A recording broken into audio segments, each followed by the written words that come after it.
On March 16, 2026, the engines keeping an entire nation alive finally gave out. 11 million people were swallowed by absolute darkness. Cubans are used to rolling blackouts, but state energy officials confirmed this was different. The national electrical system suffered a complete and total disconnection. The infrastructure was already decaying. Most of Cuba's 8 large thermoelectric plants have been running for over 40 years, pushing far past their 30-year operational lifespans. Across Havana, the glowing skyline vanished. The sprawling metropolis was reduced to the faint flickers of candlelight and the rare hum of expensive private generators. But those aging power plants didn't simply break down on their own. The grid was systematically starved of fuel by forces thousands of miles away. That starvation began in January 2026, when the United States launched Operation Absolute Resolve.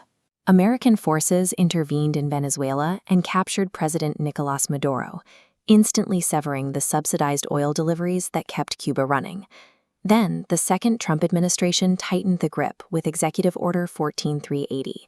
Washington weaponized ad valorem tariffs, taxes based on the assessed value of an item, against any third-party country that dared to sell oil to Cuba.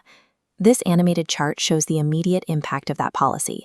Over a 2-month period, Cuban fuel imports crashed, dropping by an estimated 90% by late February. Under the threat of heavy financial penalties, international shipping companies panicked. Massive oil tankers were forcefully diverted mid-ocean, or simply refused to dock in Havana. By cutting off global trade routes and threatening international suppliers, U.S. policymakers successfully engineered a systemic blackout across a sovereign island. Without power, the crisis quickly moved from the power plants into the living rooms. Refrigerators failed in the Caribbean heat. Families were forced to cook whatever meat and vegetables they had over open wood fires before the food spoiled. Then, the water stopped. Cuba's municipal distribution relies heavily on electric pumps. When the grid died, millions of residents in high-rise apartments were completely cut off from fresh water. Public sanitation followed. The city's fleet of trash trucks sat idle with empty diesel tanks, allowing massive piles of refuse to accumulate on Havana's narrow streets and creating a severe biological hazard. Inside the hospitals, administrators began rationing their dwindling backup diesel strictly for emergency rooms. Tens of thousands of elective surgeries were canceled, and vulnerable patients, like asthmatic children reliant on electric nebulizers, were left without treatment. Within days, an infrastructure failure cascaded into a desperate daily fight for physical survival.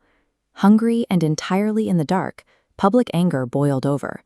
Citizens organized nighttime cacerolazos, protests where crowds banged pots and pans together to make noise, and burned piles of trash to illuminate streets and block traffic.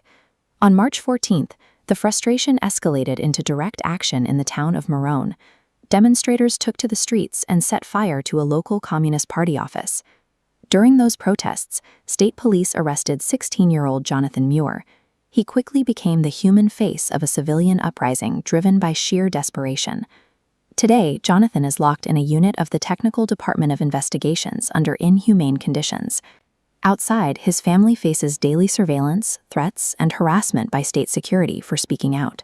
Faced with a population crying out for basic necessities, the regime's response has been to silence the unrest with arbitrary detentions, locking children like Jonathan in a deeper political darkness.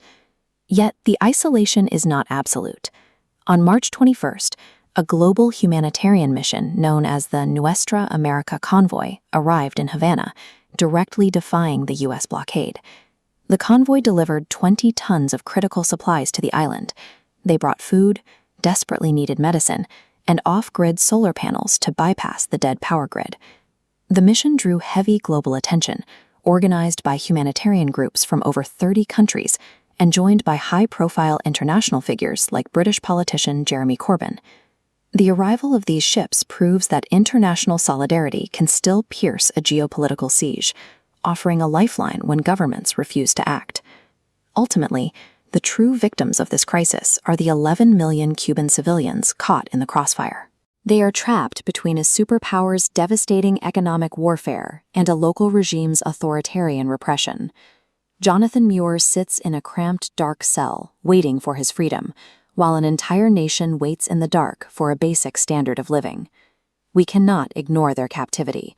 We must advocate for human rights, demand the immediate release of political prisoners, and push for policies that prioritize human lives over geopolitical leverage.